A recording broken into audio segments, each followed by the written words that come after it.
author of In the Plex, How Google Thinks, Works, and Shapes Our Lives, a hot new book that chronicles the phenomenon of Google, and in conversation with Kara Swisher of All Things D. Stephen and Kara, thank you very much for joining us this morning. Thank you. Welcome. Thank you. And I would also like to thank Fenwick and West for opening their doors to us this morning as host and sponsor. Thank you, Fenwick. And thank you also to our members for your tremendous support and participation in the Churchill Club. We could not do what we do without you. And if you are not a member this morning and you enjoy our program, please do consider joining us. Our next event is next week on April 27 as we test your leadership body language IQ. Also coming up is our popular Top 10 Tech Trends event on May 25th, and Xerox CEO Ursula Burns in conversation with Forrester CEO George Colony on June 29. These are both members-only events, and we have other programs in the works for you, so please do keep an eye on our website at churchillclub.org. And my last announcement, those of you who are tweeting will find Twitter codes in your printed program. Please use #Churchill Club if you're tweeting so that everyone can follow along. Now I'm very pleased to introduce Kara Swisher, who will then introduce our guest of honor. Kara, of course, writes the popular Boomtown blog on the All Things Digital website, allthingsd.com, which she runs together with Walt Mossberg, and together they produce the unique and influential annual technology conference, All Things Digital, well known as D. Kara has been a wonderful friend to the club for many years, and we're always honored to welcome her back. Please say hello to Kara Swisher. Excellent. I want to leave time for questions because you guys have, I'm sure, better questions than I could. But I have some good ones. So let's start first by introducing Stephen. I've known Stephen forever, pretty much. Yeah. There's very few elderly, as I call ourselves, tech writers. And by that I mean Starts right in there. By that I mean you've been around for a long time. Not that you're old, you look fabulous. So I want to start off talking about, you've done so many books. You work for, by the way, Stephen works for Wired now, and has worked for many, many great publications over the years. But one of the things he's done is he's written how many books? 7. 7 books. And the first one was about? Hackers. Which is about hackers. And then the iconic one that he wrote was about Steve Jobs, I would say. Well, there was one about the Macintosh. Right. Insanely great. Right, exactly.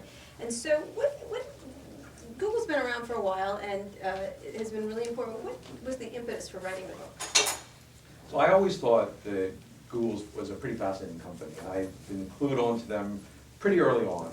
In 1998, I think I saw the search engine and mentioned it in Newsweek in February 1999. And as that year went on, it became clear to me that it was more than just a cool thing on the web, but it was going to be an important company too, because it was one of those technologies that not only was transformative for the user, but actually was changing the landscape itself. Just like the interstate highway made it easy for drivers, it also changed the landscape by letting things spring up around where the highways were, right? And in this case, things sprang up because they knew that they could be found, so people would start websites they never would have started. So it really pushed the whole web. So I wanted to go see these people, and called up their then communications head, Cindy McCaffrey, and said, I want to come to town and meet these people. And I remember clearly it was October 1999, because when I went there, everyone was in costume. And Larry was dressed like a Viking. He had a big furry vest and a hat with big horns coming out of it. And Sergey was dressed like a cow. He had this breastplate with plastic udders sticking out of it. And the Viking and the cow took me into a room and described PageRank to me. So as those wacky good yeah. So obviously the next few years, Google became bigger and bigger and had an IPO, and it was getting to be book worthy. But then around the IPO time, other people had written a book. So I figured I'm not going to write a book about it unless I have something unique to bring to it. Right. And in the summer of 2007, I was invited to go on this trip along with these people at Google who were called APMs, Associate Product Managers, which is this leadership program they have where they take people just out of college or graduate school and were very early in the workforce and make them into Google managers. They were the future leaders of Google. And halfway through this program, Marissa Mayer, who's a well-known Google executive, takes them on a trip internationally where they go to offices around the world and learn about markets around the world and talk to other Googlers. And they invited me to come along to this trip for 16 days. We literally went around the world. We started in San Francisco, went to Tokyo, Beijing, Bangalore, and Tel Aviv. And being around Googlers 24/7, I realized there was a dimension of the company that I hadn't seen, I'd never seen written about. That, it was a different, unique company, and one which actually, if you learned about it, you'd be learning not only about an interesting approach to management, to culture, corporate culture, and to technology, but a glimpse into the future itself. So I thought, if I could write a whole book with that kind of access, that would be something different, that would be something worth doing. And I asked permission of the poobahs of Google, Larry, Sergey, and Eric, and they said okay, so that's what I did. Now, you were working on another book, correct? Or you've been thinking, you talked about it in the book party the other day. Yeah, well, I mean, during the time around the IPO thing, I was working on a book about the iPod. So that was another disincentive to do it back then. But actually, it's more interesting now because since then, since that period where those first couple of books appeared in 2004, 2005, Google gone into phones and video, and then has had this period where their size became an issue and their public perception changed. So I was hanging around Google a whole lot during the last couple of years when that shift occurred. And it was interesting to watch to see how Google dealt with it and how the world dealt with Google. Right, so how many years did you work on this book? I began the serious work on the book in June 2008. 2008. 2008, yeah. And so it was a little over 2 years before I had my manuscript. All right, we'll talk about what's happening now, but let's go back to the beginnings. I mean, you did open on that trip to, the awkward trip to, when you had Right. them in the Indian village where the Googlers said, let's go meet people. Right. And the Indian village that came out to greet them didn't know what Google was. Right. And so, ever the enthusiastic people that they are, Google, tried to let them know who they were. I'm curious why you opened with that. I was interested. What was we were trying to get out? We were talking about this idea of Right. writing about it different. Because Google's been written about incessantly for the past decade by all kinds of reporters, and there's been lots of books. What was different from what you were trying to approach it as? You obviously didn't want to write a fan book. Right, no. I mean, it was an interesting moment there because it was, were people who were just, totally enveloped in one kind of culture, came into contact with a culture that was as different as you could imagine. This was an Indian village that, one of their big problems we learned was the elephants would trample on their crops, right? And, yet, and they had not one personal computer in the entire village, yet they did have phones, and they weren't smartphones yet, but, I imagine probably they are now. So, to me, at the end of the kicker of that section is that this guy that one of the young managers approached didn't quite know what he was talking about, the manager, when he said, Google, but then they said internet, and he picked up the phone there. And that indicated to me that everyone, this village was going to be Googled, was going to come into their world there. And this culture of Google would affect this remote culture of an Indian village that really only recently got electricity. So it sort of was the opening note to really one of the themes of the whole book, that this culture there has an impact on all of us. And certainly we know the impact because of where we are, but worldwide it also is going to have its effect there. So this is worth reading about, and also, of course, introduced the idea of this trip, where I try to explain how the book came about. So let's talk about this culture. It isn't a unique culture, it is a strange culture, it is an odd culture, there's lots of aspects to it.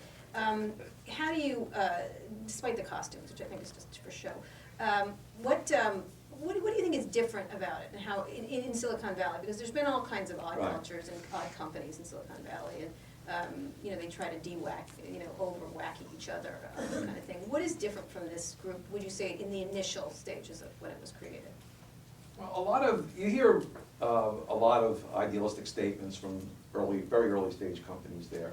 But in Google, I think in retrospect, we could look back and take it more seriously, because from what's happened since, we could see that they were more sincere about executing these ideals. You know, everyone says, they start a company, they say, well, we want to change the world, even if the company has some, you know, obscure business-to-business practice or something like that. You know, they say, no, this is a revolution, we're going to change the world.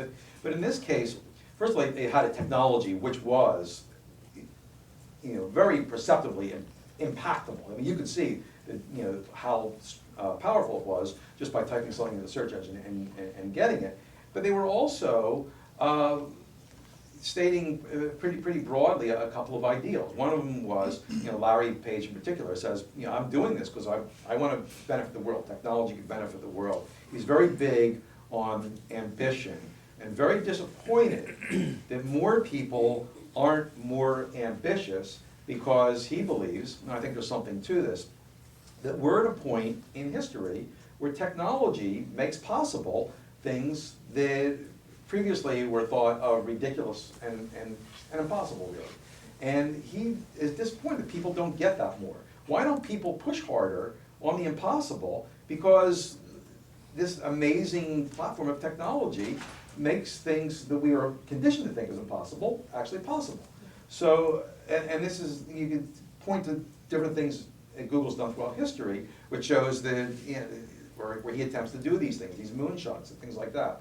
And this was in their minds from early on. And also the idea of using artificial intelligence to address these things in a serious way. Really early on. You see that, I saw a tape of their very first press conference that they gave in 1999 when they got their venture capital money. They were talking artificial intelligence. I went back. I was there. I wrote that story for the journal. I went back to some early interviews I did, and fortunately, even though I began the book in 2008, I had been covering Google for Newsweek. As you know, as soon as after that 1999 visit, Google was really one of the top companies I covered, along with Apple and Microsoft, for my last 8 years at Newsweek. So I had a lot of interviews with them. And in 2002, 2004, I'm sitting there with Larry and Sergey. They're talking artificial intelligence. Larry even mentioned an implant. Semi-seriously? I don't know. But where you'd put in your head and it would give you Google, and, yeah, and have AI built in there. So these actually were pillars of the Google culture. Also, other things about the Google culture were unique is the company that's probably most aligned culturally with the way the internet works. So what are the core Google values? I tell you, speed is mom and scale is apple pie at Google. And those are things that are not only baked into their approach to technology, but in the culture as well as maybe things we could talk about. So when you get to that culture, it is a different culture, but give me some of the aspects of running a company of that culture. Obviously, they're most famous for the Don't Be Evil essay that they did. I have a little bit of experience with that because Larry actually tried to get me to write it. He ended up getting Jim Fallows to write it with him. I was covering Google and he wanted me to write it. Didn't quite understand why it was unethical for me to do so, which was odd. But talk a little bit about that idea, because it was roundly mocked later, and every time they did something evil, it got pointed to. Right. Talk about the idea of it felt a little bit righteous, a little bit arrogant. Well, also, at the same yeah. time, was interesting. Right, so I went back, I talked to a number of people who were at that meeting where Don't Be Evil, you know, originated there. And it was actually a suggestion of Bill Campbell, who was an advisor to Google, that the people sit down and try to, you know, delineate their values there. And the head of HR, Stacy Sullivan, gathered a group of people, you know, plucked from different parts of Google. It was a relatively small company then, a few hundred people. And they sat in Charlie's Cafe at Bayshore, and she had an easel with some paper, and she wrote down things. And some of the things were platitudinous that they were coming up with. And then Paul Buchheit was an early engineer, the creator of Gmail, said, this is all ridiculous. You know, everything, the values of Google would be summed up in one phrase: don't be evil. And Stacy Sullivan, she recoiled a little at that. She thought it was a little too negative sounding, that, you know, to post something of what we shouldn't be. But after the meeting, another person attending, an engineer named Amit Patel, you know, thought, well, this was really worth promulgating throughout the company. So on all the whiteboards, there's a lot of whiteboards around Google, he kept writing, Don't be evil. It's a very distinctive script, and people could see it was almost like Kilroy was here. Don't be evil. And it caught on within the company. It was almost like a secret handshake. That when they would talk about something, they would say, "Well, that's evil. Let's not do this." But a turning point came when Eric Schmidt shared that phrase with a writer from Wired, not me. And at that point, Sidney McCaffrey told me, she said, "I knew then we were in big trouble. That this was going to be used as a bludgeon against us for everything we do." And indeed, it was. Yet, surprisingly, when I interviewed people for this book, the Google executives who have been there for a long time, they would not say, "Wow, what a mistake that was, don't be evil." They still thought it had value. It had value for them as they pursued, the courses that they took during, the 2000s. And it also, even though people don't say now at meetings, people don't, you've never hear people at a meeting say, "Oh, well, our motto is don't be evil, we shouldn't do this." People tell me that is something that is in people's heads to a certain degree. Now, you can judge how well they do in following that by the things they do, but I was actually surprised to find people at Google who would just straight up did not disavow this, but continue to embrace it. Let's finish up on culture. What other aspects of culture Right. have been good for them and which have been bad? Well, one thing I do talk about, actually, at the back of the book, where Mercer Mayer told me, you can't understand Google unless you understand that both Larry and Sergey are Montessori kids. And Montessori education, actually I wound up reading a book by Maria Montessori, so I could understand this better, is based very much on on the idea that you learn and get more out of what you're doing. You pursue things you're passionate about that you want to do. So Larry and Sergey in particular like to follow parts of the company that they like the most, and they don't like to be pinned down to things.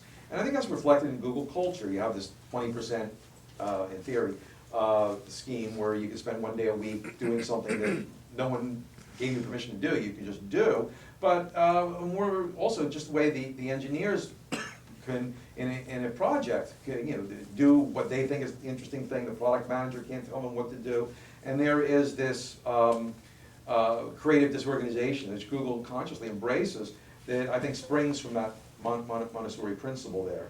So, and it's interesting, on the other hand, there is this mania of measuring things and metrics. So I was surprised to learn of a number of systems the company's installed internally that keep track of things, that sort of go as a counterpoint to this Montessori, disorganization, creative chaos business. There's one thing called OKRs, and I'm sure you know pretty much about OKRs. Why don't you explain it? Yeah, but Andy Grove invented this thing. It's called Objective Key Results, and he installed it at Intel, and he writes about it in his book.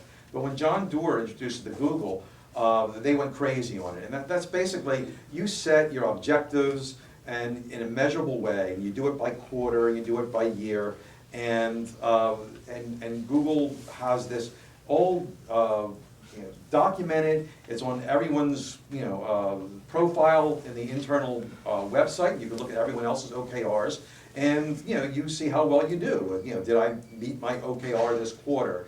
And the interesting thing is, of course, if you meet your OKR every quarter, every year, you're doing something wrong, because you might be sandbagging. You're not being ambitious enough. So I've been told that the proper way to meet your OKRs, instead of getting like a 1, which means you've done it, is to get like a maybe a 0.6 or a 0.7, which shows you're getting stuff done, but you set really high goals for yourself. Oh, great. So it's like grade padding, essentially. Yeah, well, sort of. Yeah, interesting. So let's talk about the key moments in Google's history. I want to get to the present, because what's happening now is probably the most interesting part of their history. But what are the key moments from your perspective in there? What was really important to getting differentiated? Right. Because when they were started, there were a lot of search engines, and, Right. and many people made fun of the fact that another one was funded by two very prominent firms, Kleiner Perkins and Sequoia Capital, who had never really funded stuff together, Right. which was unusual at the time. So people, were very doubtful about its prospects. But what do you think the key moments in that brought it to Right. the forefront? Right. Well, one key moment is that, and I won't dwell on this too much, because I think people are fairly familiar with this. early on, there was this idea, floating around in the air at that time, that for waiting for the right brilliant person to grab it, that you could find things better on the web by links, right? And Larry Page had that idea, but also a guy who was spending a summer fellowship at IBM before he went off to his academic career at Cornell had the same idea. And a third person had the same idea, who later founded the search engine Baidu in China, all around the same period of time. But Google was the one which built it into a search engine there. Another less well-known turning point for Google was between 1999 and 2001. Google hired a number of people who it had no business, a small company like that has no business hiring. Really great computer scientists, largely who dealt with artificial intelligence, but also dealing with things in scale, or information retrieval. Normally they would never go to a tiny company. This is like less than 20 people, where some of them joined there. And that was because Larry pursued these people. It was a great time to do it. There had just been a tech bust. And a number of research labs had been having these moments where their future was in question. In particular, the DEC research lab here, up the road in Palo Alto, was in a pretty bad shape because it had been bought by Compaq, and then Compaq was bought by HP. So there were two steps of not invented here, right? So it was very difficult for the engineers. They hired this guy, one guy in particular named Jeff Dean, who, the name doesn't mean anything to a lot of people, but in that community, he was like a rock star. It was like your local basketball team hiring Kobe Bryant, right? And then people said, wow, Jeff Dean went to Google? So these are the people that really took this search engine from a graduate student product to something that scaled out largely, and they built the infrastructure that Google would grow to. And actually a surprising number of those people are still there. I used to call it the Museum of Computer Scientists, a famous prize-winning scientist. You'd walk around and they'd pop out of doors, these crazy, sort of usually crazy men used to pop out of doors, and they'd say, oh, this person was in this giant. Right, and then of course, maybe the most important moment of all was when Google invented AdWords. And this was something where really, out of nowhere, they not only came up with a way to make money, they came up with a way to make money that met their ideals. Larry and Sergey didn't like advertising the way it was on the web. And they turned it over to one of their early employees named Salar Kamanger. I hope I'm saying his name right. I've never heard a Googler pronounce it because everyone just says Salar, right? And who is really an important person there. And he worked with an engineer named Eric Veach, who also really hated advertising, passionately, to come up with a system that not only was effective, and it worked really well because it works during search when people are actually looking for things or open to buying things, but it worked in a way which is confusing to a lot of people. I hope to decode it in there, because I don't know how deep we want to get into this, but as it turns out, advertisers pay less for ads that are good. So therefore, people who use the system are happier with it. Indeed, Google periodically measures their happiness by showing people in tests pages of search results without advertising, and people search more when they see the normal pages with advertising there. And it's this amazing system where there is a virtuous triangle where the user gets as much out of it as the advertiser or Google. And that was amazing, and that basically financed everything Google did from then on. So that enabled all the other stuff. Another important thing, people don't remember, they were actually Yahoo's search engine for a long time, and they gained a lot of traffic then for the Google brand. Yeah, Udi Manber, who was the person at Yahoo in charge of this, he had been urging his employers to develop their own search engine, to take on these people at Google. They would only give him a few engineers, and they didn't think it was very important. And at one point, he was asked to see who was going to be our next search engine. Their contract with Inktomi was up, and they had to pick whether to stick with Inktomi or look at Excite or Google or any other competitors in that field there. And he picked Google, and it was actually great for Google because one of the things they did was they demand Google update its index every month, and that was a great incentive for Google to build out its system. And then what happened was that search over doubled on Yahoo after they did that, And you'd think the people at Yahoo would be happy, but instead, they were angry. They said, like, we're not willing to pay Google too much now. So they didn't like that, the idea that people were searching more on Yahoo there. So, now of course Rudy works for Google. Yeah, which is interesting. At the time, I went to visit Larry when it was a very small company, and they used to put the things on paper around the room about how big their traffic was, and they would actually, with crayons, of course, because they're children. And they were showing the growth on Yahoo, Google on Yahoo, which was going really well. And then they had Google.com, which was, all of a sudden, when you looked around the room, you could see it growing bigger and bigger and bigger. And it was visually arresting to see what was about to happen, because Yahoo had done the same thing to Netscape many years before. And I looked at him and I said, do they know? And Larry went, no. And I said, he goes, don't tell them. I said, no, I'm going to tell them. And I called Jerry Yang and I said, get them off your service immediately. They're doing what you did to Netscape. And Jerry was like, what are you talking about? Something like that. But it was interesting that they built their brand upon that. Let's talk really quickly about the brand, the idea of the brand, because that was an important part of the colorful letters, the simplicity and things like that. And then we'll get into the present, because I think that's important, what's happening now. Right. Well, a lot of the brand was done ad hoc, really. I mean, they didn't care and spend a lot of time about brand management. And, you talk about Yahoo. I remember I did a story about Yahoo for Newsweek in 1998, and that was what they put as their first foot forward. We're branding. We have the Zamboni at the Sharks game, right? That says Yahoo, and they had a big branding manager. And I mean, more the simplicity of the page. Yeah, that came simply because Sergey was playing with an open source graphics program, and he cooked it up. Larry assured me it was a big factor in there was how quickly it would load, right? And that was the simplicity there. And it wasn't a question of design genius; it was a question of efficiency. But also, people talk a lot about the Google interface, and people who are design-oriented are often quite critical of it. But the way it was explained to the designers there that made them understand it was that Google has to be designed, as to look like, almost like a machine designed it, because we want to convey that we're not biased in our search results. There's not a big editorial presence here, picking losers and winners at what comes up.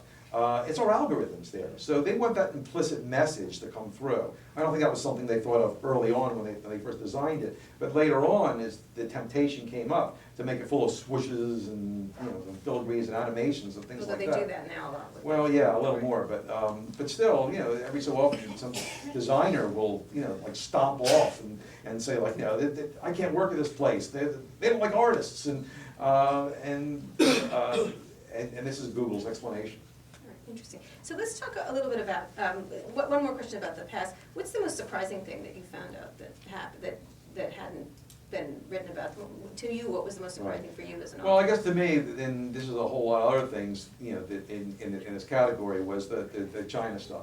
I did a whole big section on China. I definitely wanted to talk about Google International. I think in general, reporters don't write enough, American reporters don't write enough about the international operations of the companies they cover, and almost always, it's just a half of what they do is international. So I did want to write that, and I thought I'll concentrate on one place, and one obvious place seemed to do it was China, and that turned out to be actually, to me, one of the most interesting parts of it. And I learned a lot which hadn't been reported in China, and the story, as always, when you really dig into something, is much more interesting than you get sort of piecemeal from things here and there. So a lot of the things in China were surprising to me and illuminating. And that story is almost, my wife told me, it's almost a book in itself. Is what happens there. Well, everyone's facing that same in their different ways. Yeah. But the Google experience had so many elements in it, because it really was a case where idealism, to some point naivete,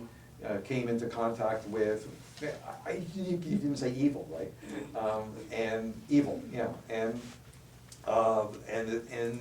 Google made a number, besides the original fall, from grace of censoring the search engine. Google made a number of missteps, some of which could have been avoided, other of which were probably inevitable. But it was a great cautionary story. Yesterday I was at Facebook, And I decided to spend most of my talk actually talking about Google's experience in China as a cautionary tale, because they've been reported to be thinking of going into a partnership with Baidu or something, or having a big presence in China. And I just wanted to give them a taste of what they might be in for. Mhm.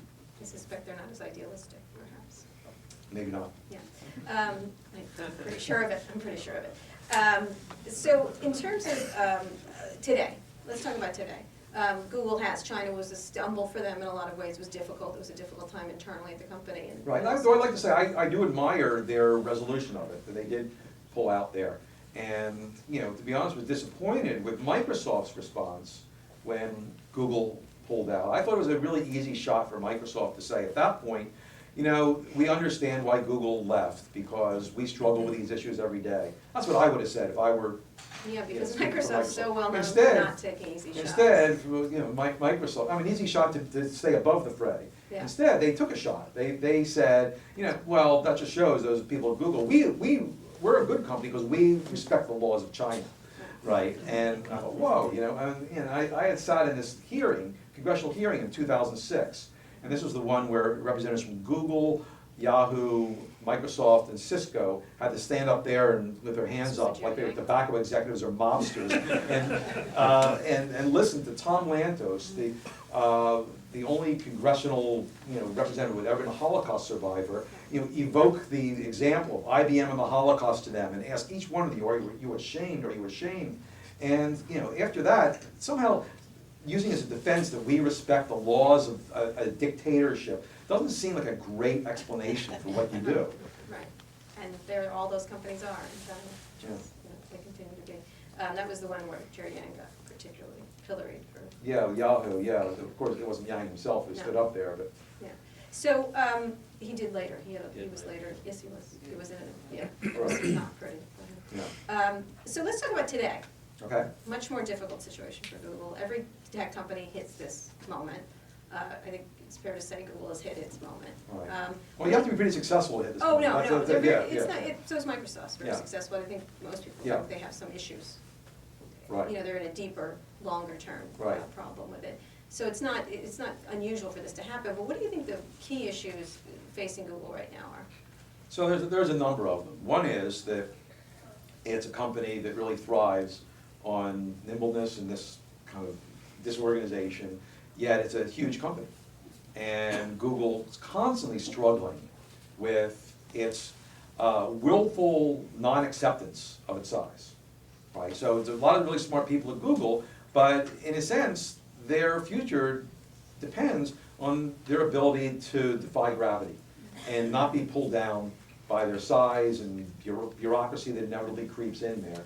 And this is what Larry, the past and current CEO, is very consciously grappling with now, to try to, you know, make Google a company like that he had originally envisioned it to be, even though it's huge, and there's a lot of stuff that just comes with that, and it's impossible to ignore.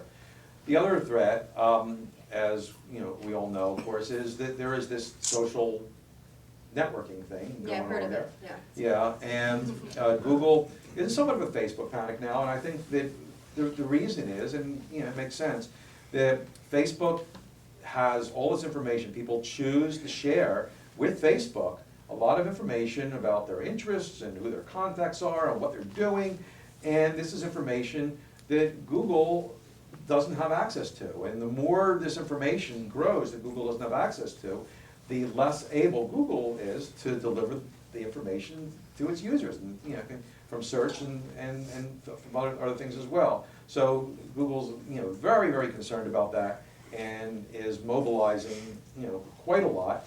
And we've learned that next year's bonus depends on how well Google does in social networking. And of course, So- we've learned it, but I don't even know if Google's officially confirmed it yet, but it seems to be the case. Right. So this idea of information it can't, I was talking to a pretty high Google executive, and they were going on about Facebook needs to be open and how dare they not be Right. open. And I said, well, you're like the board who can't eat something, who they don't want Right. to let you eat them. And, you know, they were saying, oh, it would be so beneficial for the world, for Google to be able to use Facebook data. And I said, well, it would be beneficial to Google, for sure. Right. Maybe Well, not interesting. the I was at world. Facebook yesterday. So the first question I get from a Facebook person was, when is Google going to sit down and have a rapprochement with us and share its information with us, and sit down and table with us? I thought that's what Google's going to ask you. I mean, so basically we're in a position now where these two companies that we share information with, and I actually do think, Google is better at sharing information. Of course, they're not in the same position as Facebook, so, you really can't say they have equal incentive to share or to keep things private, let's say. But I think as someone who's caught in the middle, information I willingly share with these companies, I should be able to, if I give the okay, to export that information and use it in any other service I want. That's the way I feel the users have a right to do. So I'm actually impatient with both companies, and in terms of personal information, a little more with Facebook really, about their willingness to let me do what's fair with this information there. But for Google asking for it, do you Well, think there will of be? course Google's self-interested is But in terms of that happening, do you see that happening? I don't see that happening. I think that's the ultimate, to me, though it hasn't been expressed in these terms, it would seem to be the ultimate goal of Google's social initiative, to bring Facebook to the table, to come up with something on its own where they have information that could make Facebook better. And Facebook would be forced, partly that, and partly maybe due to pressure. Facebook is going to have the regulatory pressure. One thing, other factor that's Google today is obviously the regulatory pressures it's under in antitrust. But Facebook would then sit at the table. If they could come up with stuff that people adopt enough, that Facebook says, well, their information will make us better, we'll sit at the table with them, sharing information isn't going to be the end of Facebook, then I think that would be good for everyone, and certainly good for Google. I think that's what Google really wants. Right, will that happen? Because it seems more of a, when you talk to different. I guess that depends on the success of Google's product. So, talk about their products. One of the things, sometimes I think is social to Google what search has been to Microsoft, sort of an endless Right. slog through a horrible war that they're never gonna win. Yeah, in the book I talk about a number of attempts that Google's made in the social space. And for not one single reason, but different reasons for each product, they haven't taken off. And some of them have been real clear flops. Why is that? I have a perspective, but why do you think that is? I sort of reject the idea that, Google's this computer science engineering company, they don't understand social. I mean, if you talk to the people at Facebook, they're not like the warmest sharing people in the world. Like, they're engineers like Google is engineers, But, I think it just wasn't a high enough priority in the past. They let things slip. Some of the Google ways of releasing products isn't good for the products. They'll put out a product sometimes it'll be a pretty good product, and they won't support it, or it'll have something wrong with it. They won't even bother to fix it if it isn't adopted widespread. Do you imagine it's slightly generational, a little bit? They're It's somewhat generational, yeah. Obviously, Larry and Sergey are a whole generation apart from that, and I don't think they're big participants They're not. in social thing like that. I know that every so often Sergey comes up in my Facebook, do you want to be his friend there? Larry never does. I don't even know if he has a Facebook account. Does he? There's probably a fake Larry. Yeah, but Sergey has one. It's not Sergey Brin, but and I don't know how much he uses it. Most of the Google executives don't use Twitter, don't use Facebook, don't use most. I'm friends with a lot on Facebook. But I'm just saying, they're not active, They're not, yeah, compared to- no, but it's, I think they're a little more now. I've seen them appear a little more now that they're, Although doing their own that can thing. sometimes feel like an old person listening to, hip hop kind of thing. Right, yeah. Well, I don't know, I mean, in Silicon Valley, people, it's not a generational thing. A lot of people in Silicon Valley who are, over 30, over 40, even over 50, are using Facebook. Of course they do, That's but our I'm wondering, professional. what I'm trying to get at, is there something within that company, you're saying it's not because, Yeah. just because they're computer scientists, very interested in scientific. Well, because I don't think the information that was available, that was generated there was thought as a corpus that was as important to, to work on there. Again, I think that once the value of the information rose, that they caught on, this is something we have to do there. So what do Like they're not big readers, Larry and Sergey aren't big readers, yet they appreciate the value of the corpus of books, and that became a huge thing for them to pursue. Right, as information pieces. Yeah. Yeah, and they respect that information, Well, some but, people say you know, they their idea of a fun evening isn't curling up the good book. Right. So, talk about that idea of this. Even my book. So do you imagine they're gonna, have they read your book?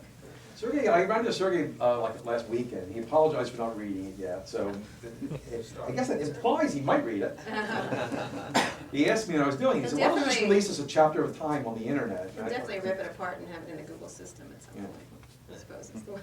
Yeah, we can talk about that. He'll eat it. That's an interesting topic. Let me finish up with social. So the idea, and then we'll get to some questions too before we end. Do you imagine they're going to get social? I think that they're going to do better in social than they have in the past. I think, and to be honest, I just don't know the answer to that. I do know that there is, great people working on it, and they're dedicated at this time.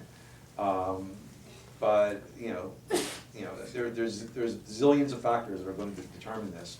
One will be avoiding a blunder like they did with Buzz when Buzz came out. They have to get it right this time. With Buzz, which is a product that came out with one big privacy flaw, that actually was fixed relatively quickly, but it, that stumble out of the gate, meant they lost the race. Everyone, ran past them, and they couldn't catch up in time. So even though the product I think is still alive, no one at Google thinks that that's a product that's going to be around in a few years. Right. So let's talk about regulatory issues and then Larry Page being CEO, the shift over, Okay. and then we'll get to some quick questions from people. How do you look at this? Is this a huge threat from your perspective? It's a reality. I mean, it's not like a threat to Google's existence, but it's something that Google's going to have to live with for pretty much the rest of its history, as Microsoft does. And I think they acknowledge that when they go after the travel site, ITA, right? And this is a travel site that provides information to their competitors there. So in a way, I actually think it's sort of a positive sign that they went after it, even knowing that it was going to be a regulatory slog to get through. I guess one thing that IBM found this out is that if you're under constant scrutiny, that there's a temptation not to do things.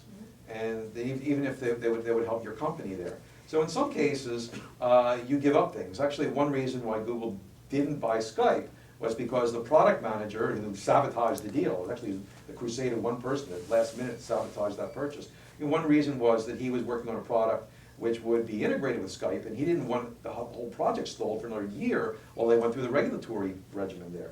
But in the ITA thing, they accepted these, extended scrutiny of what they do and oversight, which is something new for Google. And I think in a way it's a recognition that from here on in, this is going to be our life. And a few years ago, they didn't want to admit that. They thought that people would look at their model and just conclude because you can go one click away to some other search engine, sorry, Mr. Antitrust, you should go away now. Nothing to see here, move on. Right. But that isn't the case. Do you imagine a massive government case, just like because there was a post Microsoft type of personality after the case and before it changed the company. Yeah. Well, it's tough. I mean, we have this search neutrality thing fighting. So the one big case really would be around search, and I actually think Google's got a pretty good argument about that. And some judge did make a ruling, which is significant, that search results are opinion, just like a movie reviewer's opinion or a columnist's opinion.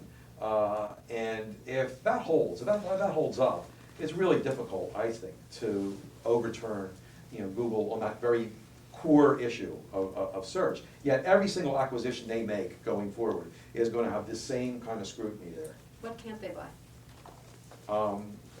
That's interesting. I think they might be able to buy Twitter. But they couldn't, like they couldn't buy Yahoo when Yahoo was up for sale, right? So, anything in search. Maybe today. What? Maybe today. Sometimes they get lucky, like when they wanted to buy AdMob, then Google bought, or Apple bought that, Yeah. what was it? Yeah, look at us, but Apple bought a competing company, which took Google off the hook for that. That might have got turned down, I felt, if Apple had not bought. They that. certainly underwent a lot of scrutiny. Yeah, I ran into the founder on a plane going to Washington, and he looked really dog-tired from having to fly on the same plane back and forth. He didn't think it was going to go through, but then Apple did yeah, make that. yeah, so they do some motion there. Right, so what do you imagine they're going to buy? I think Twitter, we hear a lot about that. I think Twitter is just a natural for Google, that's it. And, I thought Groupon I thought that Google got lucky by not buying Groupon. Yeah, why is that? I don't see that at first as something that Google could scale as easily. I thought that merging that stuff in with Google would probably lose what it would have. It doesn't strike me as a very Googly company, really. Well, they do like to wear costumes, though. Well, okay, but, there's maybe at this point, there's more to it than that. There was lederhosen in one picture, I Yeah, recall, yeah. which is always a mistake. Let's talk about Larry Page as the CEO. Okay. What is your assessment of his CEO? I think it in some aspects, it's going to be really good for Google. He's come back, and it really happened on January 20th, he became a CEO, when it was announced, not when April 4th, when the day it was formally going to happen. He jumped right in, he started, reorganizing, and I think that the things he's doing are things which are going to help Google, and I think that he's going to bring focus to a lot of folks, and it looks like he's refocused there. I think that there's part of the job, though, that is part of any CEO job that maybe he can't brush off as easily, and he's getting a lot of flack for this now, as sort of dealing publicly. This was not appearing at the first quarterly earnings. Yeah, but even before that, Google did this big reorganization, and they moved people around, and it was up to people like the Los Angeles Times and your publication, All Things D, to explain to people, here's Google's new executive lineup, and you said, by the way, there's a different person in Google.org. How'd you know that? Not from Megan. Yeah, and she declined to tell me that. Really, Yeah. really, I'd love to hear the circumstances of that. I didn't write that story. Okay, I know you did, but She came home and said, "Oh yeah, I forgot to tell you." Okay. Yeah. But I think I'm still waiting. Where's the sort of explanation? This is a great opportunity for Larry to come out and explain who he is. And I had to pin down Larry for my really big interview for the book. And when I did, it was a fantastic interview. We talked for 2 hours, and then he walked away and came back and started telling me more. And he is actually can be quite explicit. If you see him at the TGIFs, he can be quite witty. My favorite thing, the TGIF, I was there once, and a Googler very indignantly asked, "How come there isn't enough Indian food in the cafes? We're running out of Indian food." And Larry thought for a minute and said, "Well, maybe the problem isn't there isn't enough Indian food, but our chef makes it too good. Maybe if the chef didn't make such good Indian food, we'd have plenty." That was pretty funny. Funny, but it's funny.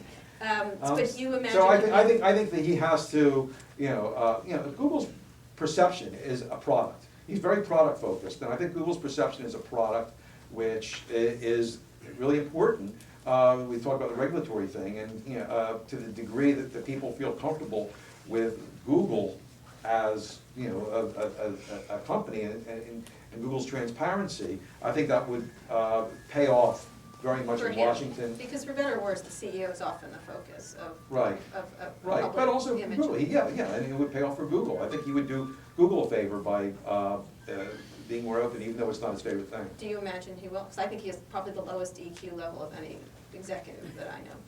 I think he could, he can read the tea leaves. He'll figure it out. Yeah. I think that at a certain point, if you can show him data which proves that it's affecting Google, he'll do it. Interesting. We once had an argument about, he said he could control the press. He had figured it out algorithmically or mathematically. I laughed in his face. And what year was this? This was early on. He said, I Yeah, have a way to yeah, figure yeah. out how the press is going to react, and I figured it all out. And I'm like, good luck with that. Enjoy yourself. Yeah. I said, enjoy dealing with disgruntled, angry people who just want to screw with you. And that's really mathematically able to do that. But in terms of his changes, and then we'll get to questions. A lot of the people that he moved around, he did definitely move people around, but they're the same people. Well, in a way, and this is a point I made, I actually read a blog item called Criminology, of, being a little critical of the lack of explanation that comes from Google. But the one point which I thought was really positive, he made all his executives re-enlist, because he said, next few years, we're really gonna redevote ourselves, and I don't want you here if you're not gonna stick with me till, through this, right? And Jonathan Rosenberg, one of his executives, announced that he was gonna retire from Google, and said, well, because I always wanted to be with my family when my daughter goes to college. And I do believe that was a little more complicated Well, had been Google's explanation. Right. But anyway, but just the idea, okay, so we do know that he did this re-enlistment thing, right? Yes. And some of the people that re-enlisted, because you would assume that all these senior vice presidents would re-enlist, are people who've been at Google since very, very early on. So you think about it, these people are richer than God. They've been at Google since the very beginning. So yet they decided that I'm gonna spend the next, 2-3 years of my life back here. So I think that really shows that they believe in Larry, right? Why else would they do that otherwise and say, I'm gonna do this? It was a good time to say, it's been great, I'm going off to Hawaii or start my own company or whatever. Maybe they like Google after their name. Maybe like to go to Davos and be treated nice. I don't know, I'm just saying, it could be other. You can buy Davos. Yeah. Not all of them. Anyway, let's get some questions from the audience. Right here? Stephen, what do you think are the threats to Google's existence? What do you think they'll look like in 5 or 10 years? Good question. Okay, so what are the threats to Google's existence?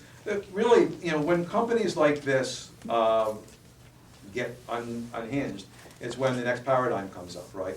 So we haven't talked about this, but one threat to Google that they seem to have gotten over was the move to mobile, right? If you couldn't use the Google search engine on mobile, that would have been devastating to Google, because more people are going to search on mobile than they do on the desktops there.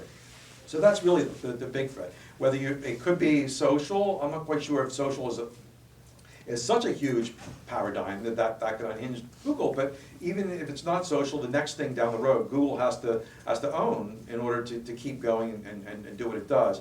And it's a really, really difficult thing, because we all know about the innovator's dilemma, that Google not only is locked in the current paradigm, but it has a big stake in maintaining that paradigm for as long as possible, because that's where it makes its money there. So in order to do that, they have to do the gravity-defying trick. So that's really the big threat. The next thing that comes up just doesn't fit their model, and they can't walk away from their revenues and to adopt the next thing. Do you imagine they're just gonna not do social at some point, or do you think? They keep having to doing it as it gets bigger. Yeah. They can't walk away. And then, this thing, and I said in my book the first time, this project, this called Emerald City, and it was named such because there was this painting by, when they first came up with the idea, they saw this painting that came up in Google Images of this giant wave about to engulf a boat. And they said, well, it's very fitting, because this wave of social, we're either going to be able to ride it to, greater heights, and or get engulfed by it. And what is your feeling? As I said before, it could go either way. I say engulf. Next question? Another question? Back there. Yeah, hi. The last time I was... Hold on, we're just getting you a microphone. The last time I was over there, I was struck even more by how much Google swag there is everywhere. Please. I've never seen a corporate name in one room so many times. And it happened to be a rainy day. They even had a sign that said Google umbrellas. Just seemed Orwellian. Could you speak to the internal branding? Yeah, you should come to my house. It's horrible. Yeah. No, they've gone, totally all in on swag, and I tell a story. Actually, Kai-Fu Lee wrote it in his book. He helped me give me a translation. This was Google's China. Yeah, when he came on, they sent him. He was first interviewed to lure him in there. They sent him, almost like a truckload of stuff with not only the shirts and the umbrellas and the hats, things like that, but it was like a gumball machine with Google on it, and of course lava lamps. How many above is your home illuminated? I've only allowed one inside the house. Right, so, It's in the basement. yeah, so swag is not new to Silicon Valley, but, you know, you're right, Google, takes it to the extreme. It's bizarre, it is bizarre, I agree with you completely. Next question, there's one right here. Go ahead, Joe. Hey, Steve. You made a comment about the 20% stuff. Did you get the sense there that works? Are there notable failures? Is that going to stand the test of time? I think it's more like a principle than a firm thing there. So some people joke it's 120% time because they do their 20% time. They still have to do everything else in their job. It's not like, that people say, okay, you could do your job at 80%, but there's been a number of things. What happens is that if you pursue a project in 20% time, and it looks like a really good project for Google, that will be your 100% time, and move over there. And we've seen that in a number of things like Google News or whatever. And a lot of people do spend their 20% time, working for the .org or in some feel-good kind of thing, and then. So that's something that you could do, if someone sees you, kind of making posters for, to fight some disease during the day, then that's your 20% time, so, people won't look at you weirdly, so. I think generally, it works well. As a matter of fact, a lot of other places have adopted something like that, to do that. Even in journalism, people are adopting stuff like that. Next question. If you work on your own product on the 20% of the time, do you know how the ownership structure works?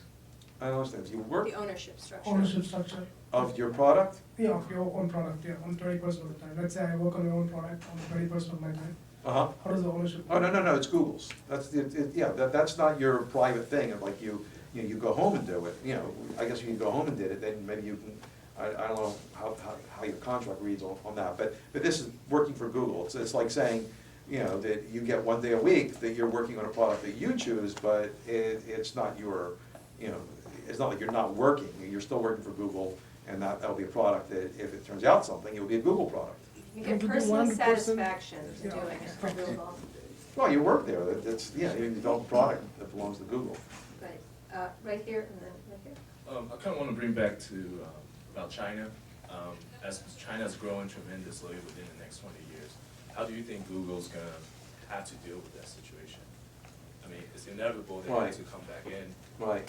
Well, that's a great question. Right now, what's happened is, so they pulled their search engine, or they said their search engine would stop censoring, and then they couldn't operate it, and they knew that this would happen within China without censoring. So they moved it offshore. You have to actively, if you're in China, you have to actively link to go to it. Sometimes it's blocked.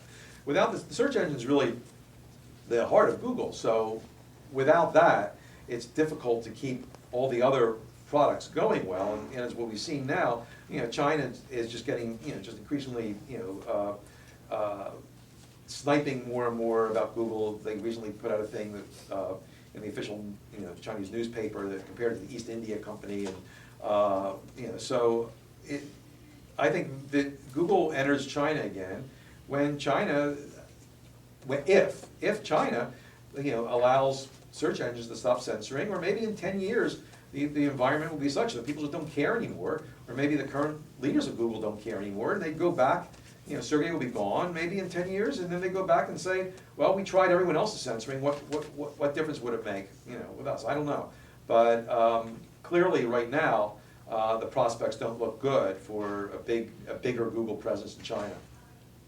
Yeah, probably will be a bigger Facebook one. Just right here and then there, that one, the final two more questions. So right there and then here. Oh. So we've seen in the papers recently a lot of people defecting from Google to Facebook and Twitter and all the other new startups, whether it be for excitement or money. Does Google seem extremely concerned about this, and what might they be doing to stop the defection? Yeah, well, obviously they're very concerned. Interestingly, at Facebook yesterday, someone asked me why more people haven't come from Google to Facebook. Oh, my God. And it was interesting, because I asked at the beginning of the talk how many people were from Google, and a bunch of hands went up. It's a huge number. Yeah, so I thought that was an interesting, a weird question, but the problem Google has is that in their hiring process, they purposely select people who are the kind of people who are intolerant of big companies and bureaucracy. And, so what happens is that it's a big company, and of course, there's some bureaucracy there.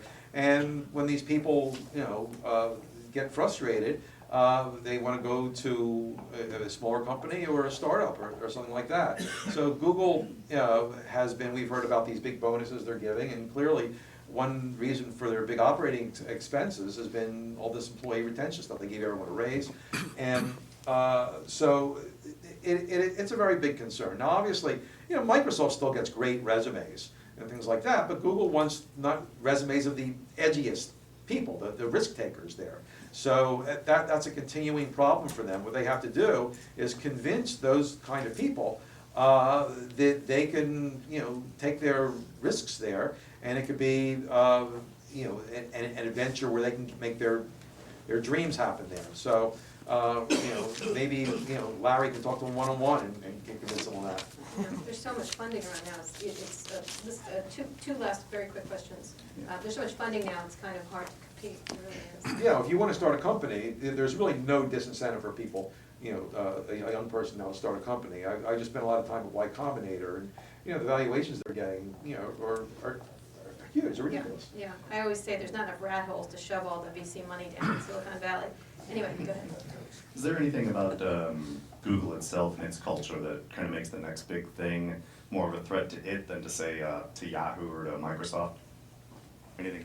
Right, well, because I guess Google wants to be the center of it, it would be, that's, like, as I said before, that's the threat there, they're the leader. So the next big thing makes them the target, really. So they have to be ahead of that. And that's something that, you look at the companies that led, they don't have a great track record about that. The innovator's dilemma is a tough nut to crack. Last quick question. Okay, I have a question, because earlier you're talking about the culture, and also, I think you also talked about the objective key result kind of a process. I'm curious, actually, as the company gets bigger and bigger, it's inevitable to have some kind of process in place. So I'm particularly interested about the balance between the freedom, the innovative culture versus the innovation process. Do they have innovation process or manage the new product release, those kind of things to make them kind of struck the balance between being really innovative as well as follow some kind of disciplines in the innovation. Yeah, they do. They have, it's all about, the measurements. They try to measure what, how, what kind of employees and what conditions can spring that up. Really, if you think about it, it's almost like, like the baseball draft, as opposed to the football draft. Football draft, the top, you pretty much know the first round people are going to be the stars. The baseball draft, it turns out to be, figure out which are the long shots, have the high ceiling, but it's really a lot of luck there. I suspect that the product coming out of Google this year that we're talking about 3 years from now is almost going to be, you're not going to look back and say, wow, they